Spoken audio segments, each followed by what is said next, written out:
episode of live creepypasta readings. It's supposed to be like a thing that I was going to do for like live streaming, but apparently the first live stream that was going to feature this thing failed, so I'm going to be recording it instead. So anyways, to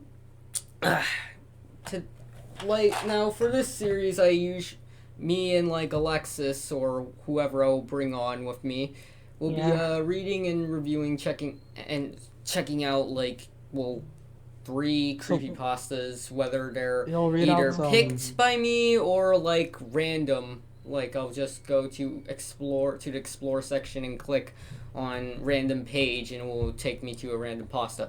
But anyways, first one is one I picked, which is called sonicau.txt. And let's go ahead and do this, shall we? I'm gonna read this. I'm gonna read this one. Here, before we do, I guess I should introduce myself. Well, I'm Alexis, and I am Nikki's girlfriend. We have been dating for around 6-7 months now.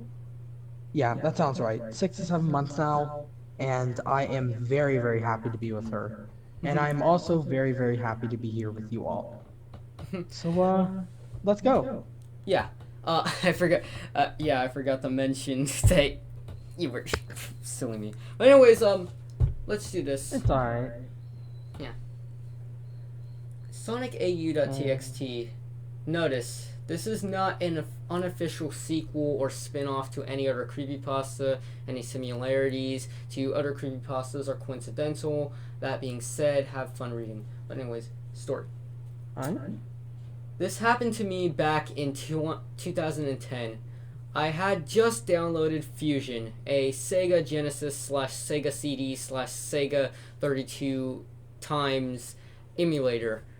I already had a little typo there. I already had my own physical real life Mega Drive, but I wanted to get more games on it without the cost of paying anything.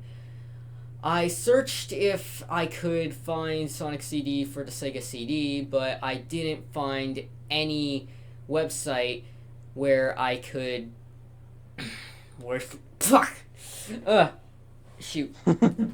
Sorry. For some reason my voice is getting twitchier or something. Anyways. It's fine. I searched if I could find Sonic CD for the Sega CD, but I didn't find any website where I could download it for a decent download speed. I kept looking, and after what seemed like an eternity, I found a website which offered ROMs for the Sega CD. I searched if I could find Sonic CD, but the only thing I found was a hack created by some anonymous user. I downloaded the ROM since it was the only version of the game I could find. Seems interesting so far. What do you think? Yeah, I'm quite into it.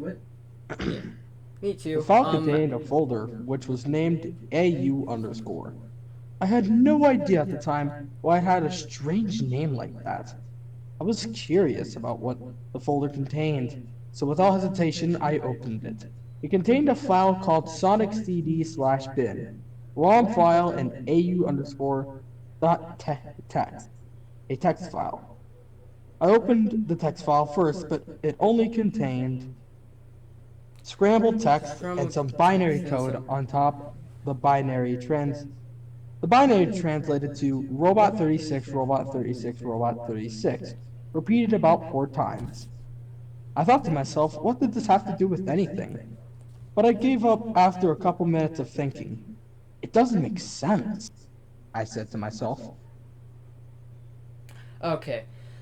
So, but yeah, as I was about to say, before I was interrupted by you reading that, but I was about to say that this has like an interesting start to it, besides like many other gaming creepypastas I've read like over the years and stuff, because I'm that horror nerd. But anyways, yeah, I'm so far intrigued to it. It's kind of giving me some of the vibes of like that one creepypasta called Mario, which was about like this random ROM Mm. hack that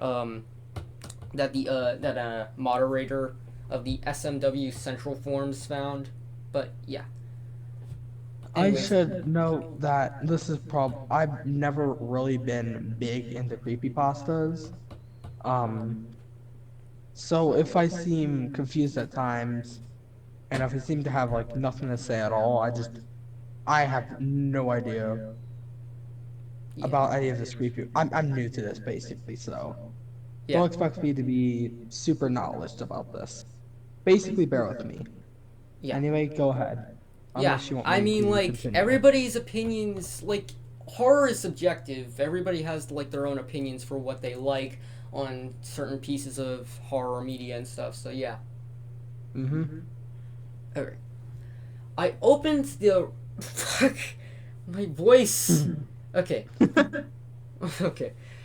I opened the ROM file on my emulator and started playing. Everything seemed normal, no distorted music, no glitchy backgrounds or scrambled sprites. The game played normally for a while before it freezed on me. It sounded if a cartridge was pulled out of the system before turning it off. Imagine a sustained buzz of the last of the last sound heard in the in the game.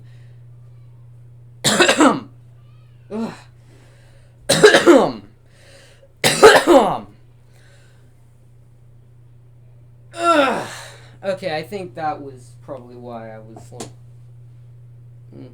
alright. Anyways, I reset the emulator, but this time the game started without a title screen. I did not notice that at first, so I kept playing. The game started as usual before I jumped. Sonic jumped really high, flying out of the screen. The the game gave me an illegal instruction like in Sonic 1. I said to myself, "What's wrong with this thing?" And I had reset the emulator again. Things started to get weird from now on. So, During yeah. the title screen, Sonic's color palette was a bit off and music was distorted and missing some parts. Fortunately, the glitches in game were not as bad. Sonic's sprite was still messed up and the ground sprites were glitched, but at least the music was still normal. The game did not have any enemies except for buzz bombers. I started to suspect if this hack was intended to be like this or not. I got to the end of the Palm Tree Panic Zone 1, but then the game froze again, accompanied by a high-pitched buzzing noise. I reset the emulator once again, and this time the game spawned me straight into Paltry Panic Zone Act 2. I was about to travel to a different a time spelling error, like you do in the game. But the game skipped me right to the boss fight with Eggman. When I almost had destroyed Eggman's robot, the game glitched me through the ground and I got a legal instruction screen one last time. I was about to reset the system when something flashed on the screen. It seemed as if Sonic was hanging from a tree on the right side of the screen. Holy Ooh. shit. Okay. Ooh. Okay. Ooh. Now we're getting into the spookiness. Well, I like Ooh. the like slowness to this. I mean, like, it was kind of Mm-hmm. slow, though the problem with this is the spelling errors. Also, There's so many errors, also and it's there's hurting. the and It's then we hurting so get much. ourselves a suicide cliche. Though I think it might work in the story. We need to like read more into this before we just go jumping to Yeah. conclusions. So, yeah. Yeah. I Again, reset. Okay. you kind of find tropes in everything, so I tend not to judge tropes unless they're done like exactly as you expect. Yeah, I know. But in like I mean, like, in the creepypasta community, the whole entire suicide trope is more of a cliche, considering it's It's been mostly overused in lost episode pastas in the past. But this is a gaming pasta, so let's see maybe. what this pasta could do with this type of Yeah. cliche. I mean, like, there are like some good creepypastas that do use cliches, but they actually like utilize those cliches to make them actually good. Like, for Yeah. example, my most favorite gaming creepypasta of all time, There Are No Children. So, yeah. Exactly. All right. Okay. Go ahead, Zinger. I mean, Yeah. Nikki. Yeah. I reset the emulator and got a message that stated Fusion.exe has stopped working. The emulator. Fuck. The emulator crashed to the desktop and the AU underscore folder still visible on screen. SonicCD.bin had been deleted and it was replaced with a new file. AU underscore dot wave. I wasn't sure at first if I should listen to it or not, but curiosity got the best of me. The sound file contained high pitched screeching sounds that lasted the entire recording. I had no idea what is fuck another spelling error what it was about. So I did some research about high pitched sounds and finally found found about SSTV signals. SSTV or slow scan television is a picture transmission method used mainly by amateur radio operators to transmit and receive static pictures via radio. Read more here. Wikipedia.org. Yeah. Okay. All I right. was. Yeah. All right. I was able to find a program, RxSSTV, which could decode the sound signal back to a picture, but it was not easy. You see, SSTV signals have different families on which the picture is coded into a sound wave, and every one of them is different. Since I had no idea what my file's codec family was, I had to take a deeper look at the text file that had come with the game. Fortunately, I got a clue I needed from binary text. Robot 36 is STV family. So using that setting, I converted the picture. What I saw was a bit disturbing. Ooh. Okay. It was hard to make out because the signal was distorted. Shoot. Made the photo low quality and made the photo low quality, but I could tell it was the same picture that had flashed on screen during the glitch. Sonic was hanging from the tree. Water was red for some reason, and the top of the picture was glitched. However, because the picture was distorted, Sonic was only a blue pixelated blur on the picture, but you could see him if you looked closely. I searched from Mm. Google from as you can see, this is the image. It says illegal instruction. Da, da, da. Like this immersion here. Mm-hmm. Anyways, It's great. I searched from Google if anyone else heard from this mysterious AU underscore folder, but only thing I found was a malware virus of the same name. I thought if it could have something to do with my case, could the author just be someone who just wanted to spread this malware, or could this be something more sinister than that? After that, I stashed the folder on my hard drive, and to this day I have not touched it since.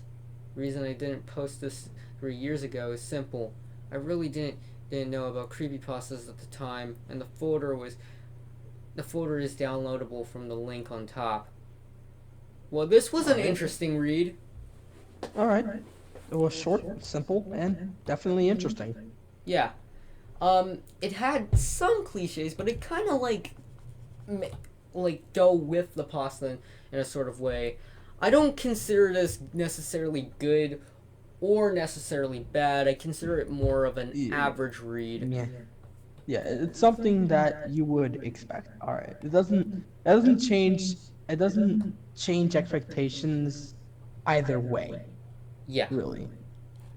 All Which right. generally to me is like honestly, I would rather read a really bad fanfiction than read a mediocre. Which is why this is personally, and I don't want to say mediocre. Maybe mediocre isn't the right word, but expected, and that's probably the main problem with it. Yeah. It's kind of, Now, yeah. Continue what you're oh saying shit. actually. Um, I don't know what I was saying honestly, but I do know something. We actually have, oh, it's 11. We got the Jackbox to do. You wanna do that, and then we can continue this afterwards? Yeah, I'll just pause this. Okay, babe. Do you want to join us for Jackbox, or Okay. it's 100% Yeah. up to you. And there. All right.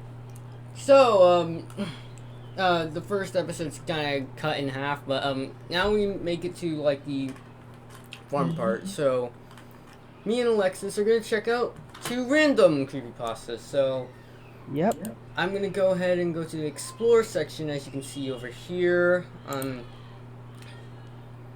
And I'm gonna go ahead and click the random page button. So, all right, let's see. Oh god. I guess we got this disappointingly short one. Um, Oh. I think it's not gonna be a good one from what I can see so far. It's called Spyro Zero Beginnings. Ooh, Spyro. I haven't seen the Spyro one before. I've seen very little creepypastas, but I've never seen the Spyro one. That's for sure. Yep. Kind of. But anyways, I'm gonna go ahead and start this. Spyro, Spyro Zero Beginnings. If you're a fan of Spyro, then you likely played the original trilogy. To recap, in Spyro 1 you save dragons. In Spyro 2 you stop Ripto. In Spyro 3 you rescue eggs. However, in Spyro 1, a nasty Gnorc with nasty Nork. Oh, two silent G's. Okay. Is that a gnome? Is that a gnoblin? I'm a nasty Gnorc! Ah! Okay. Okay. Not only uses a petrification spell on all of the dragons, but turns gems into other Norks. Oh fuck. Why doesn't he have other Norks, you might be asking? Well, I think I know why. One day I went to my local GameStop. Wait a minute. I'm sorry. This is our cursed. We're going to GameStop. I mean, like, the GameStop. Why would you want to get, like, an old prequel game of, like, Spyro 1 from, like, I don't think GameStop would. I don't think GameStop sells games. I don't think GameStop sells like really old games, especially one that's based on like a supposed not released prequel to Spyro 1 or whatever. Game collection. Like if you're gonna get like a game from like a if you're gonna have to get a game, if you're gonna get a game like something like, I don't know, Super Mario Bros, like an old video game, you're probably gonna have to get it at like Goodwill or like that one old video game store that used to be in like Riverside where I live at. That sadly is no longer there, but it's called like a Game Fire or something. I don't know. Game Fire. You set your games on fire. But Yeah, but anyways, in all seriousness, if you go to GameStop, I pity you. GameStop's just horrible. It's the worst place to get games. It literally is. and not for me though, but I mean, like I have I my own mean, you could differences, turn my in own like 50 experiences with games and they'll GameStop. give you like $2. And that's like a slight exaggeration, which is sad.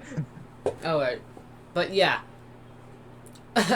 to be honest, it wouldn't make sense for the player to get like a old prequel game Anyway, yeah, from like that hasn't been released from like a GameStop because yeah. GameStop Why usually would I sells find it at a like GameStop? sells sells modern games. So yeah.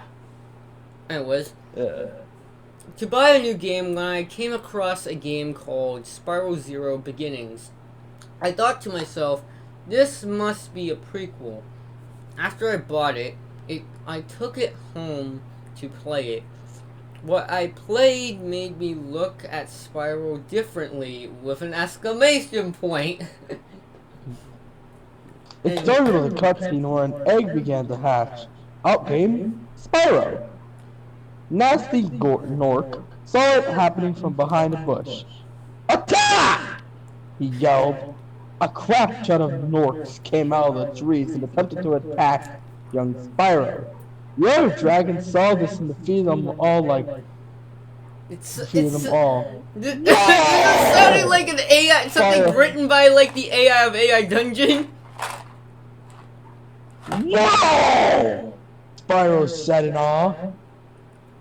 It then cut to 12 years later. Spyro was looking for any cuts to 12 years later in the game. Okay. That is Instantly one major 12 years later. that is one major skip from Stop. one no cutscene of like Spyro getting attacked by a bunch of enemies. It's just like Was like he just fucking Fallout gets 3? suddenly attacked and it just skips the 12 years in the game. Is this just the beginning of Fallout 3? Oh my god. Spyro was looking Spyro was looking for any nearby Norks, just typo. Just then he saw one walk by. Finally, the actual game started. The game told me to charge up against the Nork. After I beat it, it showed a cutscene where the Nork just laid there on the ground. Well, on to the next one, Spyro said. Since the Nork just laid there during the cutscene, I came to the obvious conclusion that it died. I played for hours and hours until finally I got to the last level. There were 3 more Norks. Once again, I killed them all. One more cutscene played. It showed Spyro gathering all the dead Norks. Lunchtime, he said in like fucking lowercase and uppercase text. In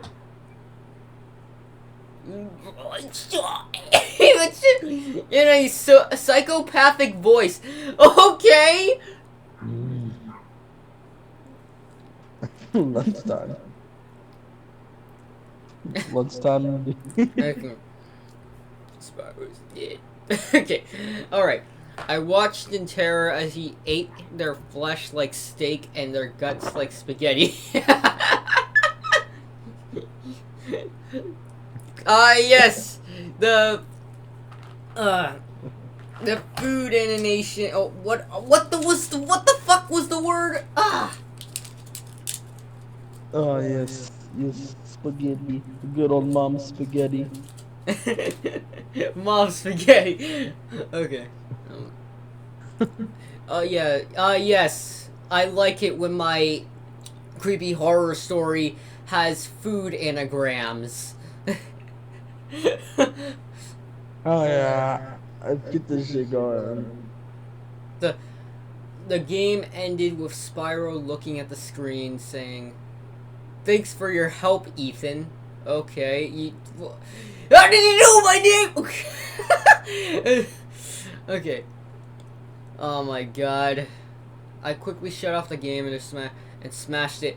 Okay, yeah, this pasta is disappointingly short. It was super generic as fuck, and it ended with the most generic Just ending bad. ever. Just But bad. hey, Just but bad. hey, say that again? It was just bad. This is no good. It's Yeah, no good. No good at all. You not just good. messed this shit. Ugh. This was Uh, This was so disappointingly short, and it literally the like life was had like the disappointing, and most so was generic the. ending to it whatsoever. Also, it got super weird at In the porno part where terms, like that like some random cutscene just happens with like the main villain just sending in a bunch of enemies to attack Spyro, and then after Spyro just saying "whoa," the entire cutscene ends and cutting it to like 12 years later in the game. I mean, games have done that before. Again, that's why I referenced Fallout 3. You go from like a little baby walking around, and then boom, you're 10 years old. Here's your new Pip-Boy 3000. Oh shit, this kid named Butch is I following you. mean, like in Fuck Butch. Fallout 3, it like the whole entire like skipping year skipping thing made a lot more sense. But in this, It it just did. like shows like a random cutscene of Spyro getting attacked by random enemies, and then just skip to 12 years later. Yeah, But yeah, I'm pretty sure that this might have been like this person's first pasta, and I hope that they were probably. probably gotten better at writing a little bit more over like Yeah, whatever over the years. But yeah. but yeah, what a This is way to not, start. it's a, it's a, it's a bad first piece most likely, which is fine. Everyone has the first piece is always not the finest. hmm I can. I mean, my first story I've written was like this super crappy gaming story that I simply named Haunted Woody High List. Oh God, Haunted Woody. Yeah, it was called Haunted Woody Eyeless. Oh God. I don't know if you're talking about Woody from Toy Story or fucking Wild Woody from that one fucking Sega game. Nah, it was about like it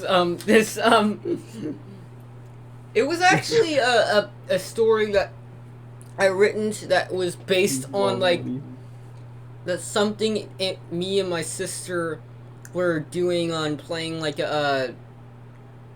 I'm playing like this fucking Disney game of some sorts where you like it was like some Toy Story video game or something. So it was Woody! Yeah. It was the Woody. Oh, good old Woody. It was on like Uh, it was an Xbox it Toy was Story game or something. Oh my god. And all that really happens in the story is that it just recounts the events that happened in the game, which was just a bunch of weird glitches, and that's it. Yeah. Anyway, let's get to the next one, and I would like to read a majority of it since, well, All right. yeah, I just like reading. I just really like reading. I The like next reading out one. loud. Okay. Whoa! Oh, I just hit the jackpot! Oh my god! Ooh. Ooh, I'm in. This You have was a intrigued me, really girl. good one. This was actually a really good one, and I already read this. Well, Oh, it's hell by yeah. it's by one of my most favorite creepypasta writers out there, aka Icy Pie. He's the creator of a creepypasta called We Deleted You. Alright, sure. Let's do it. Come on.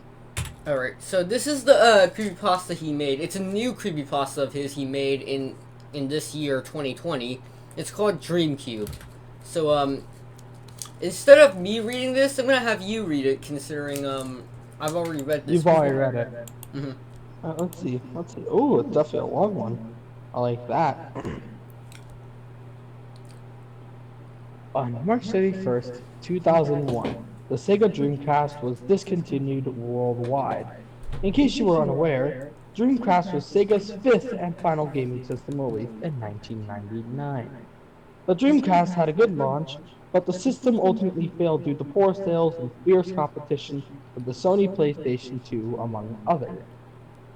After this continuation of the Dreamcast, Sega backed out of its hardware business, now producing games for other gaming platforms. But nonetheless, the Dreamcast is considered one of the best gaming systems ever made. And even after its discontinuation in 2001, independent developers would continue to support it, creating and releasing games for the platform. But also in 2001, Nintendo released the GameCube, a system that had a much longer lifespan, lasting from 2001 to 2007. But it was also considered a failure due to lackluster sales, only controlling about 30% of the video game market in 2003. And other than Sega porting some of their old Dreamcast games to the GameCube, these two systems had very little to do with each other. The Dreamcast was already discontinued long before the GameCube launched, and in terms of sheer power, the GameCube was more capable. But in 2003, a perpetual uh, per, per, Per, fuck, per, per, peripheral? uh, let Peripheral? me go ahead and search search up the Peril? I think pronunciation of it's that. Peripheral. I think it's Peripheral. Hang on. I think it's a Peripheral. God damn it. Peripheral. Peripheral. A peripheral! Peripheral! Oh yeah, I was like, oh shit, wait, it's peripheral. Oh yeah, a peripheral for the Dreamcast was created. A peripheral that had such limited release that finding any documentation of it is nearly impossible. I got my Dreamcast on Christmas of 2000 when I was around 9 years old. I remember at school kids would constantly talk about how awesome it is. Its graphics, its games, its online features. Everyone was in love with the Dreamcast. And I knew I had to see it for myself. Almost every day leading up to the end of Christmas break, I was playing Sonic Adventure and Crazy Taxi on my Dreamcast. Everyone at school was right. These graphics were amazing, and the games were great too.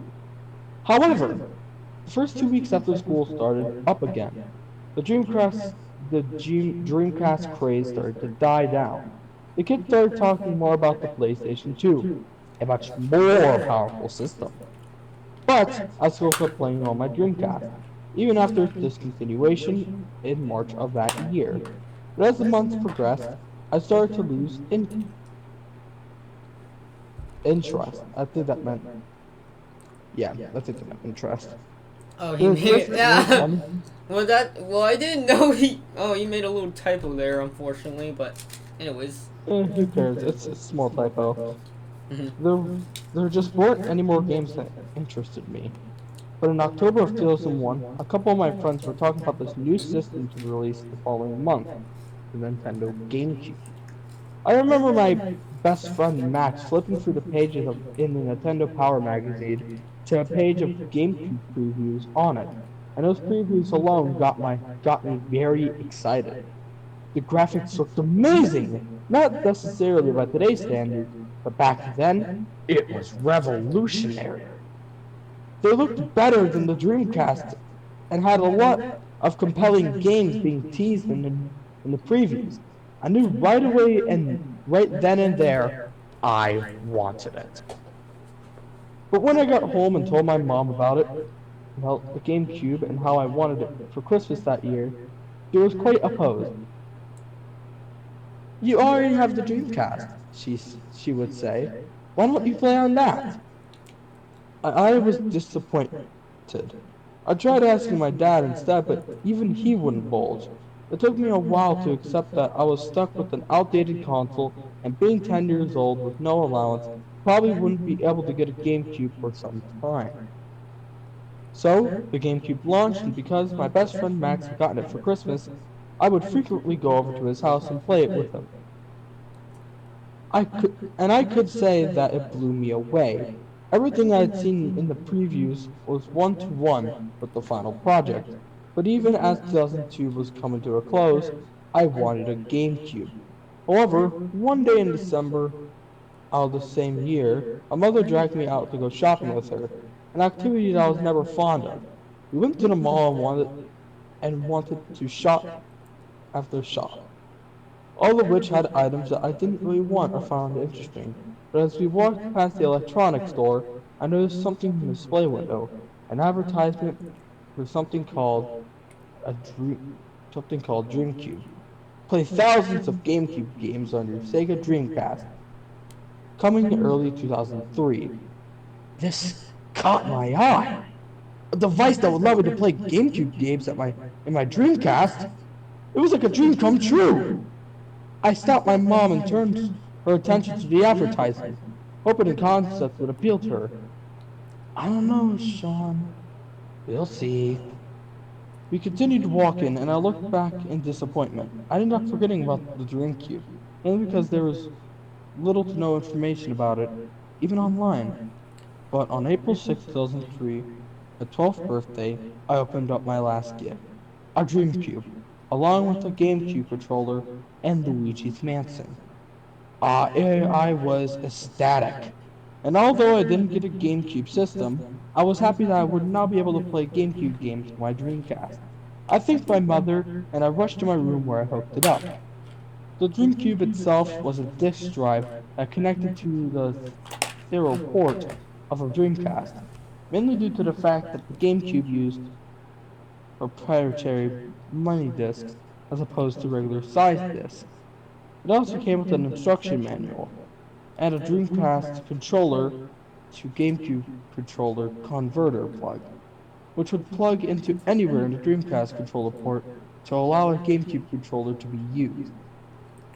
Upon building the Dreamcast with discs inserted into the GameCube disk drive, a customized startup sequence played, which was somewhat like a combination of the Dreamcast and the GameCube startups. After the Now, startup hang on, sequence, hang on, hang on. Let me go ahead and show that for you. Actually,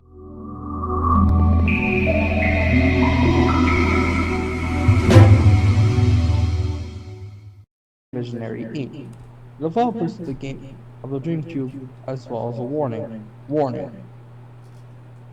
Do not, under any circumstances, use this device for standard Dreamcast games. This warning was rather interesting to me.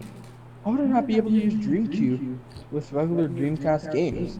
These questions were short-lived, however, as I shifted my attention to Luigi's Mansion and as the game's title screen appeared.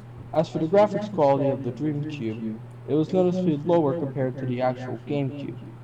This was probably because the GameCube was superior to the Dreamcast in terms of specs, which probably meant that the game had to be downscaled in order to properly run.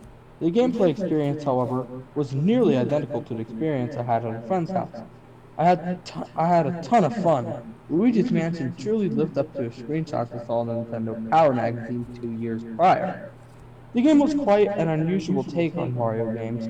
You play as Luigi, who won a mansion in a contest he had entered, and he goes to the mansion to find that it is actually haunted and his brother Mario is missing. Instead of running, jumping, and stopping on Goombas, you instead explore the mansion and suck up ghosts in a vacuum. It was a very short game, but I really liked it overall. It was very unique and charming. As time went on, I bought more GameCube games to play on my DreamCube. I had friends pointing out how inefficient and weird it was to play GameCube games on my Dreamcast, and while I somewhat agree with them, I could take what I get. But a anyways, few months well, after my hey, stop. What do you think so far? It's pretty nice. It's it's it's really well written. Clearly the person who made this is experienced, and I haven't seen any kind of spelling or grammatical mistake. Except for one, At but least yeah. except for one, but that was a very minor spelling mistake, and really it's nothing to really point out too much. Yeah. But a few months after my birthday, I noticed something. I couldn't find a DreamCube anywhere else. I would go to the mall with my mother at the electronics store in which I first saw it, and it had no traces of the product. No posters, no reserved shelf space, not even a listing online. It did strike to me as kind of odd. Searching for info online led me to some articles from local sites talking about the device, and that's about it. I did linger, it did linger on my mind for some time. I wonder why it seemed that the green cube disappeared from the storage shelves. But as time went on, I eventually just stopped thinking about it. A few years passed, and I found myself using the dream cube less and less. And it was a good accessory. I was just getting somewhat tired of it. I've gotten more GameCube games such as Animal Crossing, Super Smash Bros., Melee, and Metroid Prime, but I found myself getting interested in other things and gaming around that time. One of these interests was the Xbox 360, and because I actually had an allowance during that time it came out, I was able to stay up and buy one. All in all, my GameCube remained essentially untouched, only picking it up if I was in the mood to play any GameCube games, until the end of 2006. I was bored and had nothing to do, but seemingly out of nowhere, I remembered a warning screen that would show up when booting up the GameCube. Th- that the one that said not using the device while running a standard Dreamcast game. It was really just a split-second thought I had when I booted it up for the first time, so I don't really understand why this is coming back to me now. Nonetheless, out of sheer curiosity, I got the Dreamcast out and hooked it up along the GameCube. Instead of inserting the GameCube disc into the GameCube disk drive, I inserted a Dreamcast disc into the console and hesitantly pressed the power button and sat down in front of my TV. It was met with a black screen. No startup animation, no error message, nothing. Just a black screen. It took a second to fully process what had happened. I had likely just bricked my Dreamcast, or at the very least the GameCube. I turned off the system and detached the GameCube's serial, serial point and tried again, just to make sure I didn't brick the entire system. Nothing. All that was shown was still the black screen. I slumped back into my seat. I just bricked my Dreamcast! All because my curiosity got the better of me. I was reasonably upset, but I was also confused at how you brick the system just attempting to run a Dreamcast game with a GameCube connected to the system. It didn't make much sense to me. I was disappointed. Although I hadn't played much GameCube or Dreamcast games for a while up until that point, it was still a system that I enjoyed and had memorable experiences with. Regardless of my disappointment for for not just breaking my system, but also because my curiosity had gotten the better of me, I ended up not following the simple instructions that were given to me at the start. I ended up counting my losses and moved on, and so time passed. I slowly began to forget about the GameCube and in turn the Dreamcast. But I was 20 but when I was 20 and in university, something happened that reignited my interest. I was living in a dorm while attending MIT from 2009 to 2013. And while I was on break in 2011, I decided to go visit my parents, who still lived in the house I grew up in. It was great to see them again. We caught up, had some laughs, and then during the conversation, my father said, "Hey Sean, you remember that Dreamcast thing you had when you were younger?" "Yeah, I do." I remember I accidentally broke it trying to play a Dreamcast game with the Dreamcube I had when I respond. "Dreamcube? You mean that thing we bought that would let you play those GameCube games you wanted?" My mother asked. "That's why you stopped playing?" "That's why you stopped playing it?" After I bricked my Dreamcast, I didn't tell my parents, mainly out of fear that they would get angry at me. "Yeah, but I kind of forgot about it after all this time. What made you bring it up?" I asked. My parents explained that while they were looking through my attic one day, they found a box containing my Dreamcast with a GameCube add-on, as well as the controllers and games for both systems. It was, I was fairly intrigued by this, but explained to them how the Dreamcast was bricked and that I doubted it would use it again. Nonetheless, I left with a few boxes of my old things, including one with my Dreamcast and GameCube. When I got back to my dorm, my roommate had left to go to work and his part-time job.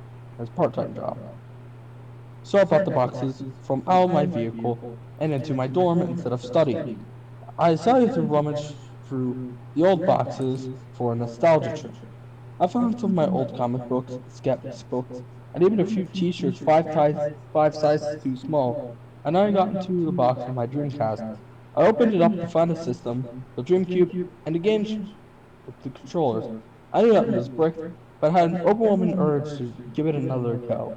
I knew full well that a console can't just unbrick itself, but I just had to see if it was still unplayable. With a sigh,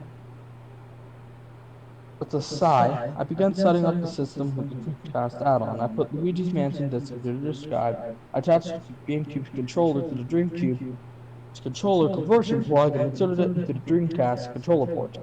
And then I pressed the power button. I expected a black screen, but to my disbelief, the system booted. It booted up with the GameCube's customized startup animation and showed the warning saying not to use the. I was shocked. How was this happening? The system was bricked when I was 15 and hasn't worked since. What happened that somehow caused the system to unbrick itself? Luigi's Mansion booted, and out of sheer curiosity, I proceeded to play. My save was still there, so I unloaded it. Everything worked as it should. I started in Professor E. Gallup's lab, and I was given a choice to where I wanted to go. I went to the mansion and explored a little bit, but I didn't really have much reason to continue beyond that. Everything worked as it should, so I headed back to the mansion foyer and spoke to Toad next to the door. This is how the game is typically saved. The Toad would tell you something regarding the current events in the game, and a save prompt would appear. I've gone through this process numerous times in the past, but in this specific instance, instead of the normal dialogue, it said something that, at the time, I had difficulty processing. Where's the sun? It hasn't come out since March 31st, 2001. It's cold and dark. Everyone is screaming. 3,914 days have passed since the sun last fell, and everyone's still hoping for it to come back. But me, I don't know how to feel about it. Part of me feels as if we're better off. This is, it's just the end of an era, I guess. This line of dialogue left me stumped.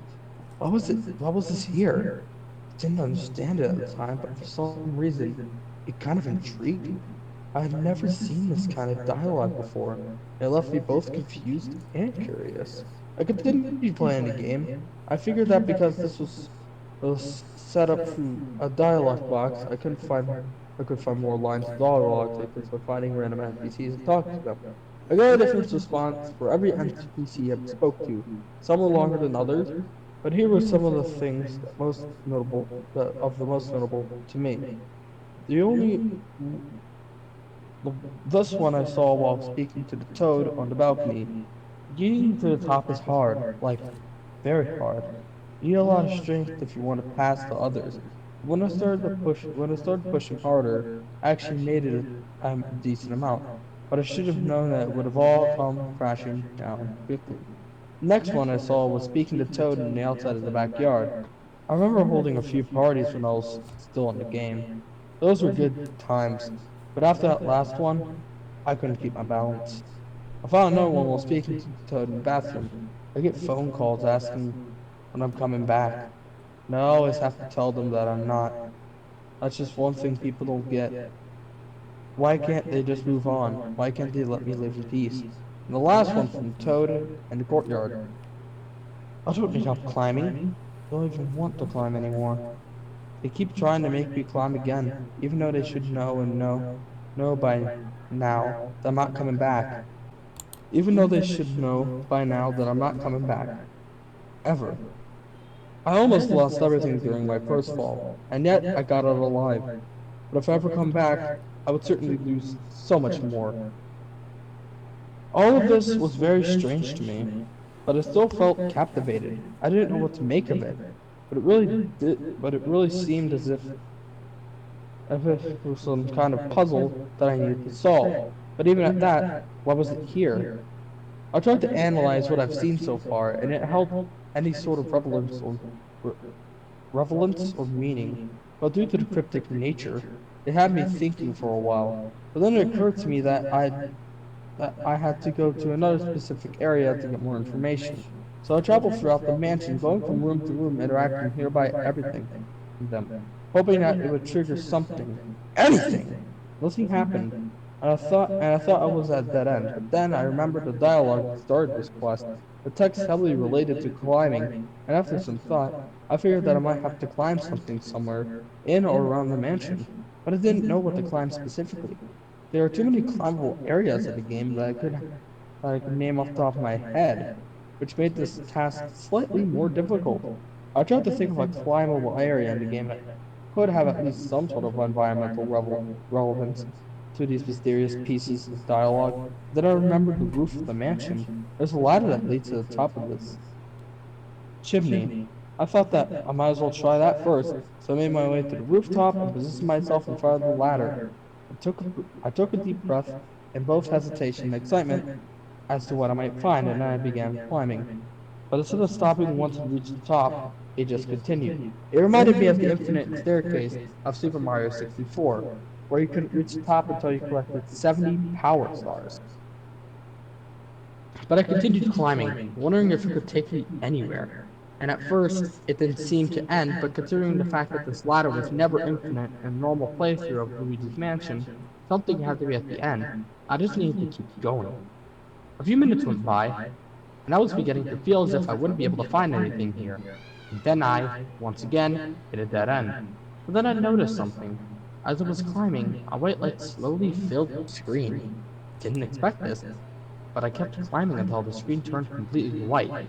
I let go of the analog stick. I sat there, waiting for something to happen. To my surprise, the video began playing. Hello. I would like to introduce you to a boy named Sammy. Hello, Sammy. Sammy was born in 1982 and led an average life. His friend Nicholas was born in 1985, and they were the best of friends. They laughed, they danced, and most importantly, they climbed the competitor's tree together. The competitor's tree was the largest tree in town, and the best tree to climb for young Sammy and Nicholas. They climbed it every day together, and when they climbed the competitor's tree, it was no longer fun and games. They were rivals. But at the end of the day, it was all in the name of good fun. One day, Sammy and Nicholas met a new friend. Simon, born in 1995, joined Sammy and Nicholas's competition, and the friendship between them grew faster than ever. Nicholas was the best climber, at least until Simon came along, who surpassed Nicholas further than he had ever expected. Sammy, on the other hand, was slower in the start, but he eventually sped up and climbed higher. He slipped a few times, but as to be expected. Eventually he was able to surpass Nicholas, although for a very short time. But one day, everything would change for these three fearless friends.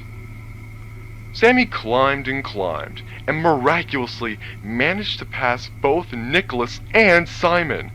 Sammy decided that he would stop to celebrate. But this was short-lived. As Sammy danced on his little branch, Simon climbed higher and higher until he arrived at Sammy's position. Sammy was startled and fell off the branch. He fell a long way, and with a thud and a crunch, he was on the ground. Sammy did not get up, which means the ambulance had to take him to the hospital to help his injuries. The doctors took Sammy to the trauma bay, where he received many kinds of treatment.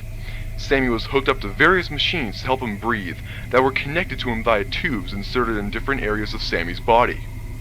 The doctors managed to save Sammy's life, but at a cost.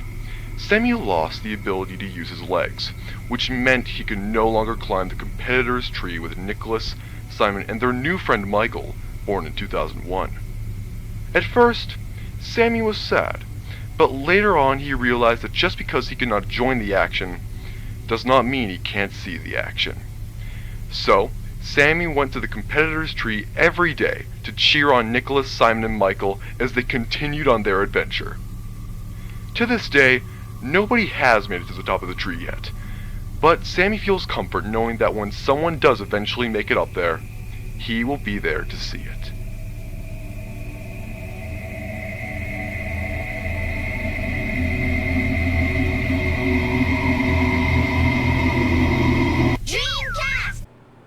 At first, I didn't know I didn't know how I should have interpreted this video. It only seemed to make things a little confusing. The screen turned to black and displayed the following message. Probably confused right now, questioning what you just saw. I can't give you a straight answer, but I'll give you a hint. What you saw was history, the aftermath of a long battle. Two competitors came head to head, and both were defeated by the new kid on the block. One of them got out alive, while the other became a shell of its former self. I grew up to see all that happen. The new kid on the master. The new kid took on the master, which was genesis of a new story.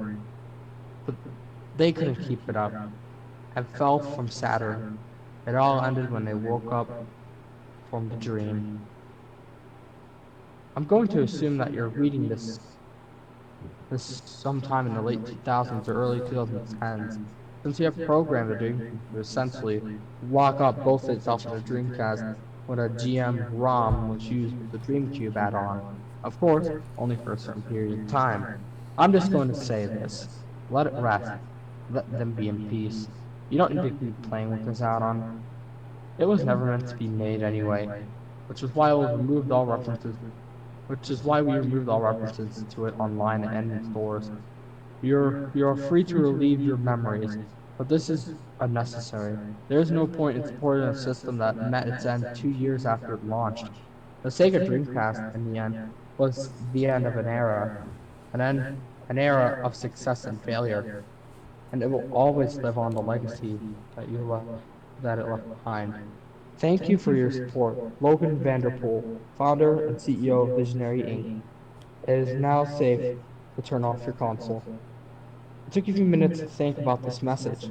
I paced around the room trying to think of some sort of significance all this might have, and I later came up with the conclusion, at least in my interpretation of it. Everything that the system had been showing to me, from the Luigi's Mansion dialogue to the mysterious dialogue message, was telling me the story of Sega's success and eventual failure. I began to make sense as I thought about it more. Sega was climbing up the competitor's tree with the success of the Genesis, and it fell off with the failure of the Saturn and the Dreamcast. But there was still far more that I didn't know. Like why all of this was created in the first place, and simply why the message started that the GameCube was never meant to be released. Those were things I didn't have explanations for. I understood what it was telling me, but I didn't understand why. I looked back at the TV, which now read no signal. The Dreamcast must have powered itself off a while after the message had appeared. I walked over to it and tried to turn it on again. Nothing. I tried again with the GameCube unplugged, and still nothing.